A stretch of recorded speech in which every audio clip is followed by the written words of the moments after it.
Welcome to today's one-word devotional. I want to go back to all the way to the beginning in the Garden of Eden, before the forbidden tree had yielded its fateful fruit.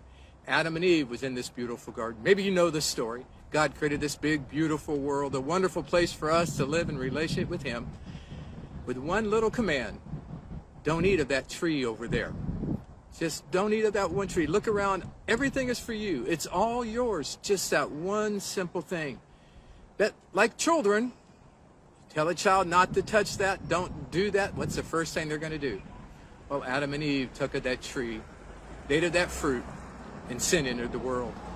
And I want us to look at a word found in this little passage right here. Then the man and his wife heard the sound of the Lord walking in the garden in the time of the evening breeze, and they hid from the Lord among the trees of the garden. So the Lord called out to man and said to him, "Where are you?" I want to look at the one word, that word hide. But before I get there, I want to look at this passage here. It says, in the cool of the breeze, God came walking in the garden. It's supposed to be a beautiful relationship. I kind of get a picture of fall here in the valley. The sun is setting, the breeze is blowing off the delta, and it feels cool in the evening. It's supposed to be a wonderful time. And here God is sitting there to meet with them, and they're hiding. Really? Hiding from God? Can you really hide from God? Where do you go? What can you do? That's what I want to think about for a minute. Not that they were hiding, kind of ridiculous to hide from God. But why were they hiding? They were hiding because they disobeyed, they broke the command, a little bit of rebellion.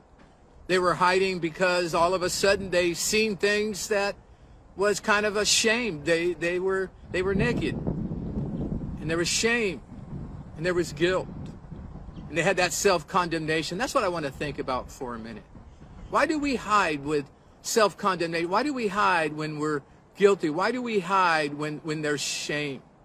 We can't hide from God. And what's interesting is, in the midst of the guilt, the shame, and the condemnation, God came looking. God came. It wasn't a surprise. God wasn't saying, I didn't know they would do that. I had no idea this was going to happen. God knew.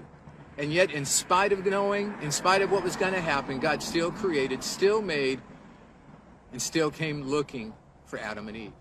And that's what I want us to know. There's no condemnation with God. Here's what I like what Jesus said here. For God did not send his Son into the world to condemn the world, but to save the world through him. There's no condemnation. There's no condemnation with God. I want us to have that passage. I want us to know that.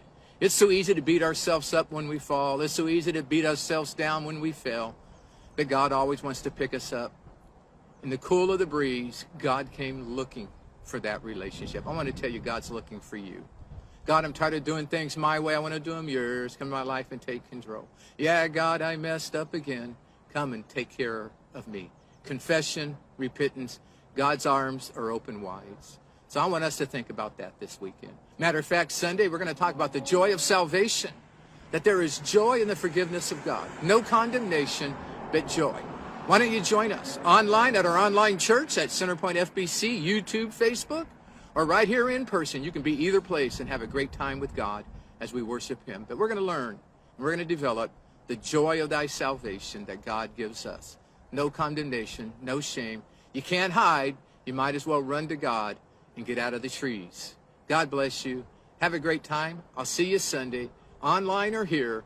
Have a great weekend. I love you.